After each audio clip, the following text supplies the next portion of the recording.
We're going to talk about a little bit about hybrid batteries. I went to Craig Van Battenberg, Up Your Voltage, he calls it, back in 2010. And some of this information I got from him, not all of it, some of it I did. So thanks to Craig for giving me this, some of this information here. So you got different battery cell types. You got your lead acid, which is 2.1 volts per cell. Nickel cadmium, which is 1.2 volts per cell. Nickel metal hydride, which is 1.2 volts per cell. Zinc air, which is 1.4 to 1.6. And lithium ion, which is 2.5 to 3.6. So a lot of times you don't think about the different number. Well, where do you most commonly see lithium ion batteries? Where do you use those at? Phones. Huh? Phones. Watches, phones, all that kind of stuff. Now, what's the difference between, have you guys ever had a rechargeable drill or something and you get it all charged up and use it just a little bit one Saturday, and then about a month later you go and you pick it up and you ain't got no charge no more, even though you hadn't used it? Wouldn't you hate that crap? Mm-hmm. And if you leave it on charge all the time, it burns it up, you know, unless you got a really smart charger and all that kind of thing. So basically you got those different kind of batteries. Now there's 100 million lead acid batteries sold in the United States every year. 98% are recycled. The state of charge is easy to measure on those kind of batteries. There's your open circuit voltage. I checked the battery on that Impala out there that he's changing the starter on this morning, and it was good and strong, you know. So all you got to do is have a simple little machine. You can check the state of charge code, cranking amps if you got the right kind of tester and all that kind of thing. Open circuit voltage versus residual capacity of the temperature has got a lot to do with it.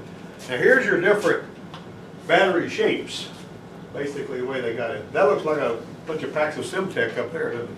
But basically what you got, you got the round D cell. This is typically what you're going to find in your Honda, and then your Toyotas and some of the other ones that'll have different, you know, cells stacked in there like that. Now this is just one of the cells. Basically what you'll see is a bunch of these suckers stacked together in series. Now if you hook two batteries together in series, like if I got two car batteries out here and I'm hooking them together in series, how many volts am I going to have coming out of that couple of batteries I got hooked together in series? 24. 24 volts coming out of there. My dad, whenever he was jumping a vehicle off that was, you know, the starter was getting kind of weak on it, or for some reason he was wanting to have a really good fast spin, he would basically, and I would watch him do this, it was watch him do this dance, he'd unhook this one, hook that cable up there, hook them over, and so he was using that battery and this one to do 24 volts. And when I was doing that, when I was working on boats and stuff down there for people, they just get really spooked when they see me do that. You can't do it on a car today because the 24 volts will fry some electronics, and you basically trash the whole car on some vehicles. So this is one cell.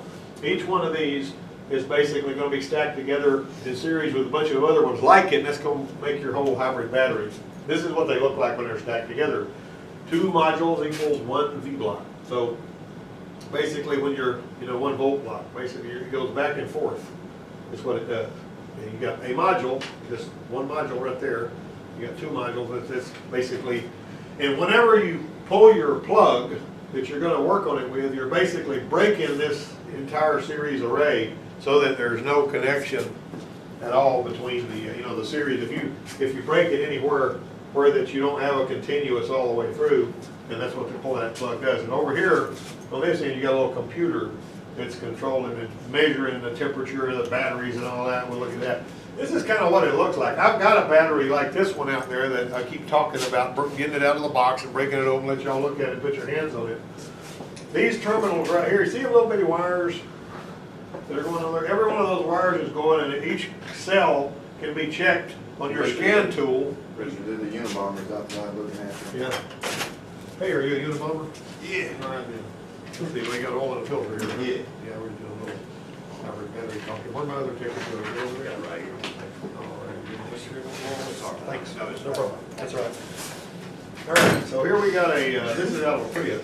And all them little, what you see, these little contacts on the end of that battery, see there's your one all the way to the end over there. You can understand once you see that thing how it's all wired up. But each one of these is a connection. And if you break these down, you'd be surprised how many hybrid vehicles, if you take them apart, take the battery out of it and pull the cover off of it, you'll see the same chalky green crap on these that you would on regular battery. And a lot of times you'll have to take that apart and clean all of those, put them back on and get them all cleaned up and everything. Well, the batteries are just like like I'm always saying, battery is like a full gas tank. When you start out, you got lots of life in that battery, and the longer you use it, the more it goes down, and then finally it's just gone. Or it gets so weak, it's just like it's only got just a tiny little bit of gas in it. And you notice you got this connection right here. It's monitoring the block voltage with that one wire with your little computer over there, so you know, the scan tool once again can talk to that. And you get your high voltage down there. All right, so now the battery is putting out DC volts, right? All right, nickel metal hydride, really stable, 1.2 volts is normal voltage, that's per cell. A Honda's got 120 cells on an inside, 120 times 1.2 equals 144 volts. And a lot of these hybrid vehicles actually have an AC compressor that's totally driven by high voltage. It doesn't have a pulley or anything on it. And you have to use special oil when you're putting oil back in there. If you got to use MD11, I think it is the oil, because if you don't, it may attack the windings in the compressor and destroy the compressor. You got to be careful about that. Another thing I'm always talking about too is that the high voltage circuits coming off of the battery are not connected to the vehicle body anywhere. So it's a totally separate and discrete system. Now when you're looking up under one and you're jacking it up, and it is a hybrid, do not put the lift on any of these orange cables, and don't put a jack under there on any of the orange cables. Because if you do, you're liable to cause some damage to the cables.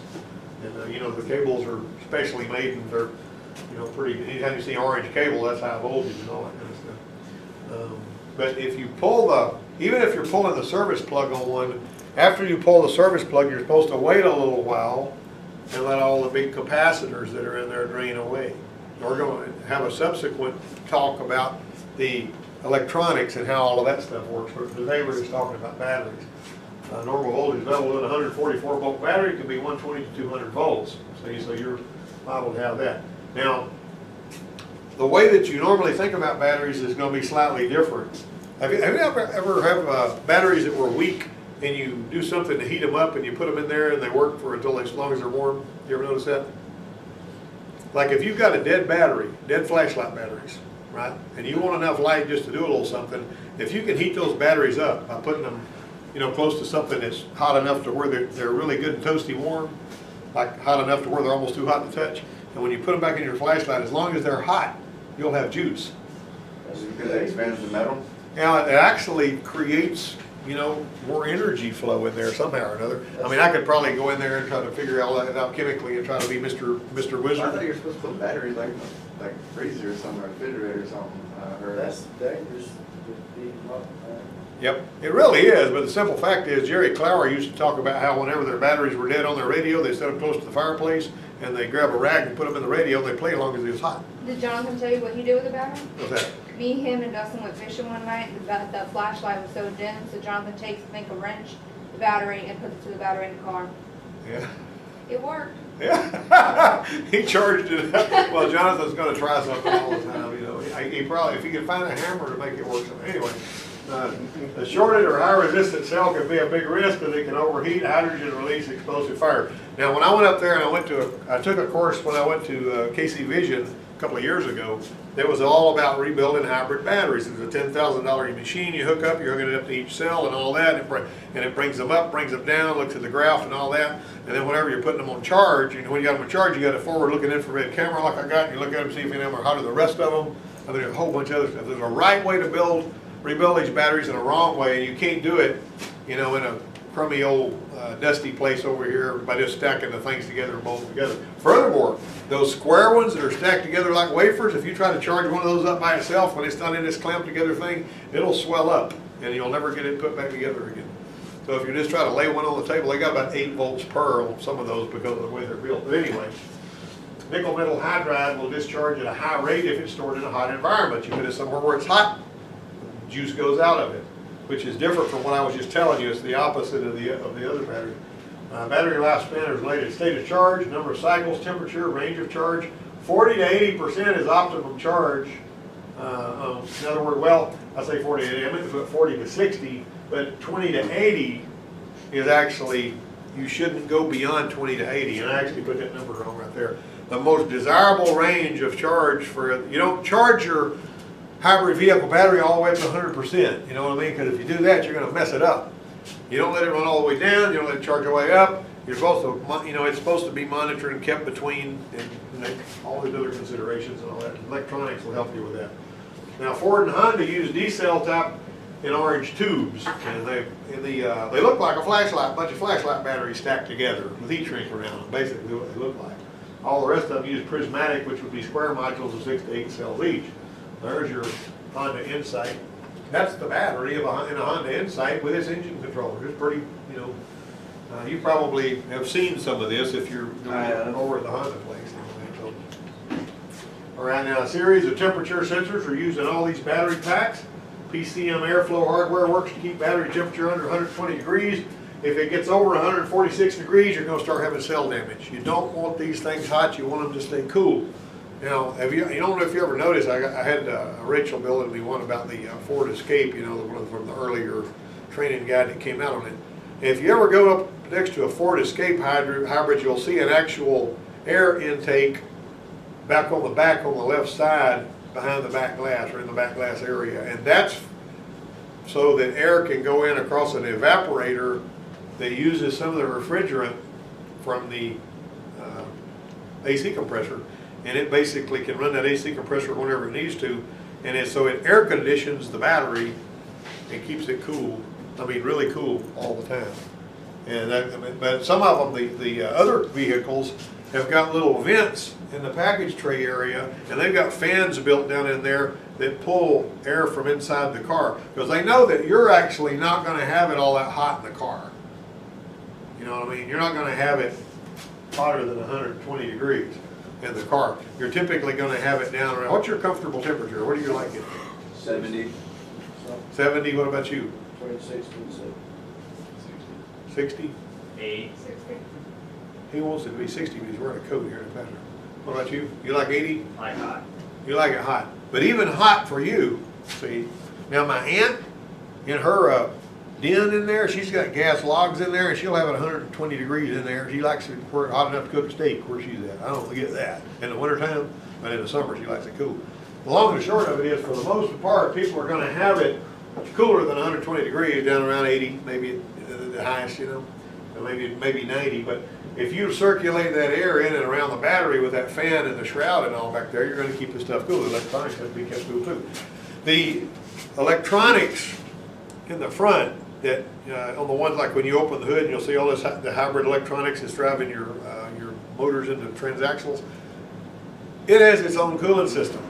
It's got its own liquid cooling system that separately has to be bled and filled separately from the cooling system for the engine.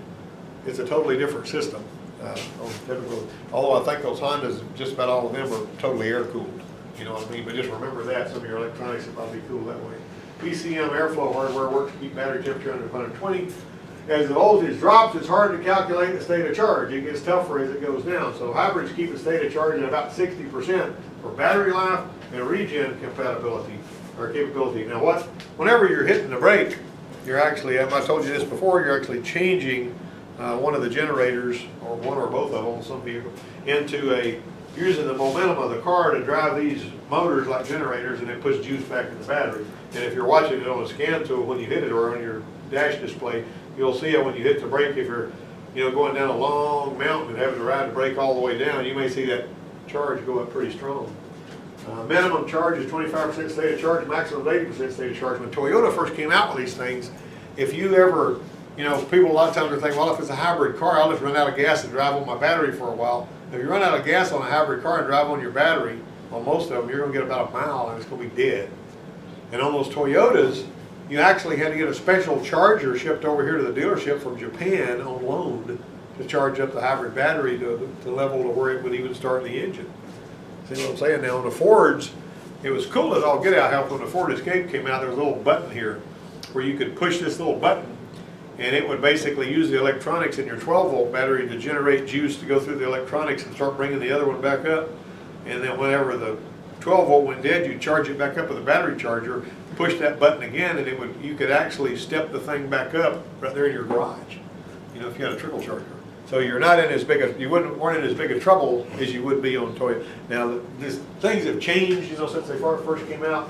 But when I was kind of on a soapbox a while ago talking to Daniel, But what they do is whenever they talk about stuff that's sustainable, what that means is we're gonna take what you've got that works and we're gonna rake it off the table and we're gonna give you something that doesn't quite work right, but we promise you it'll work right later if you'll just forget about using the old stuff. You know, that's what sustainable means. Sustainable is a red flag. When you hear the word sustainable, that means they're trying to put the screws to you. And, all right, so basically you got lithium-ion batteries charging here. You got a host controller, got a current sensor. There is a current sensor that I had shown you guys on this Ford Fusion. They basically got a little current sensor like the current clamp you put around. It's built in there and it's able to monitor that. So you got your 96 cell battery pack there. All of these modules, you know, are working. Then you got your battery monitoring and balancing stuff here going on. Then you got a service switch. Service switch is what you pull out when you're going to work on it. All right, so lithium-ion batteries. There's going to be a pop test on this, by the way, on Monday. So if you're not paying attention today, you'll probably fail it. Medium. You got diesel fuel, gasoline, lithium-ion battery. See, this is the energy density comparison, you know, for what you got there. And then your lead-acid battery. See how much stronger a lithium-ion battery is per, you know, pound for pound than a lead-acid battery. And if you know, you can actually take a 12-volt lead-acid battery and you can build a special set of cables to it. You can put a welding lead that you can clip onto something and an electrode holder and weld with a 12-volt battery, just like a welding machine. Now, it won't weld a long time before it goes dead, but you can weld. You can lay a pretty good bead with that. And if you've ever shorted one out with a wrench or something, you know what kind of sparks it makes, and it can just melt the post slam off the top of the battery. You know, it makes it goes away. All right. The players are inverters. Okay, Zane, I'm going to get you to get up here and write this on the board from memory next week. Okay, inverters, DC to DC converters, transistors, integrated, bipolar transistors, MOSFET. You know, this is field effect transistors over there. Capacitors, diodes, coils, battery cells, modules, and packs. These are all your players in there. Now, an inverter does what? Changing voltage. It changes it from what to what? What's it inverting?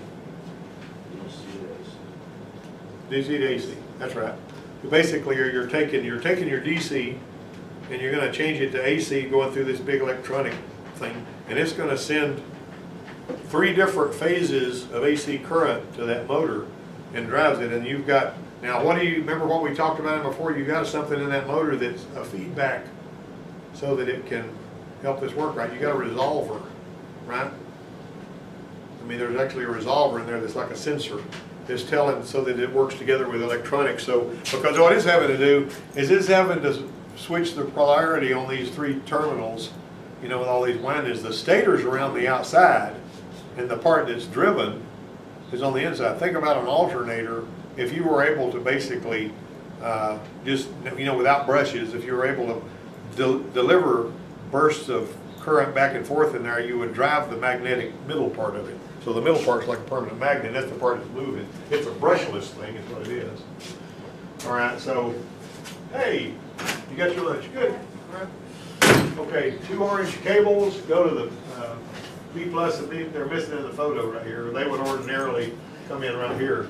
You got your battery negative contactor. You know what a contactor is? What's a contactor? What? A car? Yeah, or on anything. You heard the word contactor before. I can see a light going in your head. What is a contactor? Where do you usually find a contactor? I don't think I like points. Fuse boxes. Air conditioner. Like Joey and them, like this one here. What it is, basically, you got just a tiny little bit of voltage and it slaps these contacts together all at one time, and then you got stuff flowing. See what I mean? So you basically, that's when you got contactors. You got contactors there. And then you got your high voltage battery. There's your high voltage battery, see the way it's hooked up? You got a pre-charge resistor. There's your high voltage battery ECU. There's your pre-charge relay. And there's your orange service plug receptacle where you ordinarily plug that in. That's the Generation 2 Prius. There's what we're talking about. There's the Toyota thing. But you can see all these battery modules, this prismatic one playing in there like that. All right, now this right here is a system layout. I showed you this the other day, but I don't think anybody's really paying attention. I know Zane was playing with his phone like he does about 80% of the time when we're in class. So right here, you notice what's going on here. We got 3 relays. You got that. You got an inverter here. This is very simple the way they got it done. There's your hybrid vehicle ECU. All right, so what you're basically gonna do, this is your relay controls here. And so all of the relay controls coming out of the different, and one of these is closed before the other two are, so it can check to see if there's any shorts. So it's gonna close one. If it doesn't see any shorts, then it'll close the other two. There's your service plug right there. And then here's all your battery cells and all that. You notice when you take the service plug out, you're basically breaking this whole circuit so that there's not any juice able to flow anywhere. So just keep that. Now I got this from a different class. This didn't come from Craig, but I really like the way it's drawn. And this is kind of the way it works. See, there's those three relays on there. You got a ready and your ignition, 10 volt. And so you're coming up here. It clicks on. It tests for shorted, you know, for a certain amount of time there. And after it's done that, you know, then you get your pre-charge and so on and so forth. You can see how all that stuff goes. This actually came from a Toyota website right here. But you got 100 millisecond divisions here. Okay, so how much of a second is 300 milliseconds? It's not a second. 3. A third of a second. A millisecond is a thousandth of a second. 300 of those is going to be less than a third of a second. All of this stuff happens within a third of a second. You see that? And so basically you're looking at like a scope trace of all that stuff at the same time. Now, I say that's happening in a third of a second. You see, you got 115, 350 to 450, 610 to 720. So it's about a second, I guess. Don't let me tell you a lie about that. All right, now right here, this device can boost the DC voltage. When it does, it gets really hot. This part right here. And so it's basically got to be kept cool. You see how this is made in here? Basically, you're going to have some fluid in there. And they got all this stuff potted, you know what I mean? All right. Now right here, here's your boost converter. You got a reactor. You got these integrated bipolar, or gate bipolar transistors for voltage drop and for voltage boost over. And what are these? Resistors. Diodes. That's a resistor right there. This is a diode. And this right here is a capacitor. And this is an inverter. What I started to say earlier is every motor, every electric motor on that vehicle that's being driven with AC has to have an inverter. So for every motor, you've got an inverter that's dedicated to that motor. You understand that? And on your Highlanders, you got a motor. If it's a four-wheel drive, you got an additional motor because it's four-wheel drive. Incidentally, I was telling you guys the other day, there was there's somebody that needed a battery for a 2012 Chevy Volt, and it was $10,000. And he found one, but it was going to be 8 hours labor to put it in. And he didn't qualify for work to be done here. He sent me an email and said, hey, can I put a battery on a Chevy Volt? I get the big job. I got to pull the body off the car and all that kind of stuff to put it in there. But the DC to DC converter that goes behind the seat on a Toyota Highlander is $10,000 too. So a lot of this stuff is really, really expensive. Yeah. Now these right here, we're getting close to the end right here. We don't want anybody turning into a skeleton in here because they're so bored and all that sort of stuff and playing with the phone a lot. Right here is these MG2 and MG1, the way I remember looking. You notice you got three. What does this remind you of, just looking at those? Your previous conversation? Huh? Your previous conversation? This right here reminds me of something I'm going to see in an alternator. That's what you're saying, but the 3 plugs in the alternator without the brushes? Yeah, exactly. So basically you got this, anytime you got these windings going through a core, it multiplies the strength of that magnetic field. Which they say that the windings are actually like... The windings have got the magnetic field is driving this permanent magnet core around, and that's where how your motor works. And that seems pretty complicated, and it kind of is. But one of the problems with AC is, well, we'll talk about what the downside is. What? Now here's one of those windings, the stator that burned when it's burned up. That's what it looks like. Now believe it or not, we were shown that at one of the hybrid course classes I went to up there. As a matter of fact, the place where I got that neat little drawing I showed you, he says, he actually jumped a couple of these together. Of course, he had the battery out of the loop and everything, but he jumped a couple of these together, and then he told us to push the car, and when we pushed the car, you could feel it, whoop, whoop, whoop, whoop, stopping and going. He says if it doesn't roll smoothly, and you got some codes for this, it typically means you got a problem like this. If you roll it, it's going to get hard and easy and hard and easy and hard and easy instead of rolling smoothly. when you got it in neutral, trying to push it. In other words, when this is spinning inside of that, if it's shorted in there, you're basically gonna feel resistance when, that magnetic field goes by there. Okay, so the downsides of using AC, which is what these motors run on, is it's expensive, needs more complex controls, gotta be made on the spot. In other words, you gotta make the AC voltage on the spot from DC voltage is coming out of the battery. And it's dangerous when voltage is high. Why do you not have an AC battery? Anybody ever think about that? Alternating current. You can't switch the polarities, in a battery. I mean, you basically gotta take DC out of the battery and use electronics to switch it back and forth and give you your alternating current. That's what the deal is on that. And so, come on. The definition of energy is the ability to make something move, right? You ever seen anybody that's a sort of a low energy mechanic? The people that are making the money in the dealership where you work are the ones that are walking like they're late to an appointment when they're going to the parts room. You notice that? If they're strolling along here and they're stopping to talk to Billy Bob and they're smoking a cigarette over here, talking to so and so forth and all that, at the end of the week, they ain't got nothing done. You know what I mean? Or if they say, I done got the big part of my job done, I already turned 8 hours today and it's only 10 o'clock in the morning, I'm gonna sit around with my feet propped up the rest of the day because I don't have to do anything, That is a sorry no. All right. Yeah. Definition of energy density is the amount of stored energy in a given space. You ever seen somebody with just a bundle of energy? I'm like, you do this to persons. Some people seem to have lots and lots and lots of energy. And some other people just, drag around.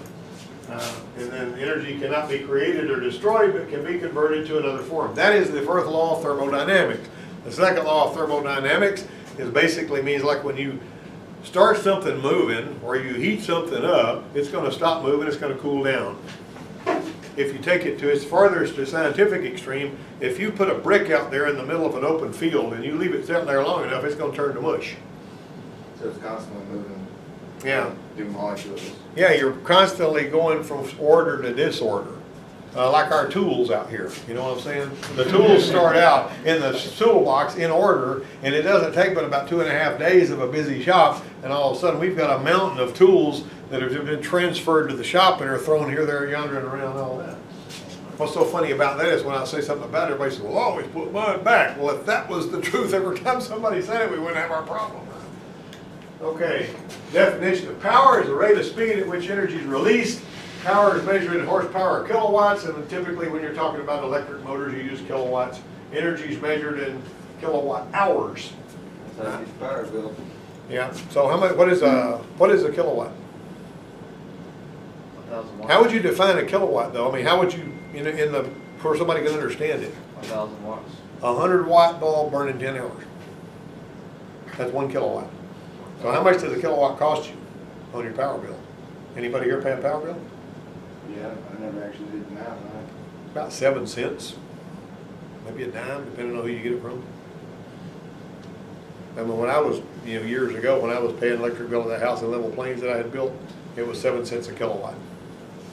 I didn't even know my power bill was $300 then. Very small boys have big power bills, that's what it is. All right, there you go. That's the end of it. All right, somebody tell me something you picked up from this discussion here. And I don't want to hear about what you learned when you're playing with your phone. All right. Huh? What's that? Nobody remembers anything there? That charger's $1,000 for the Toyotas. Every electric motor needs a. Actually, they have to send it from Japan. Japan. It's priceless. I don't even know how much it costs, but they wouldn't let. The they battery was 10,000. Yeah, the battery was $10,000 for a, for that, when that guy told me that battery was, well, it was $10,500 or something like that. And I think that was a dadgum used one or something. That he was anyway, that was wild. But there is a place that I call Second Life Batteries. I was trying to find a website for it over here, but I've got the phone number in my phone, where you can actually get hybrid batteries, buy rebuilt hybrid batteries, and you can get one. The last time I checked, you could get one for a Prius for about $1,500. It was rebuilt and certified. Now you got to be careful buying rebuilt batteries, because if you buy them from some sloppy rebuilder that's not doing it right, what they do is they buy crashed vehicles and they take the batteries apart and they stack all of the cells together that aren't damaged in the crash, and they tighten everything up and they sell it to you for $2,500 for a rebuilt battery. Well, they hadn't checked doodly squat, and I mean, I've heard horror stories about people putting those things in there and all that kind of thing. Catch But, fire. yeah, but Second Life Batteries is, unless they've changed their name or whatever, they're a reputable manufacturer that does a really good job of building things. And they were the ones, this one guy, they got, secret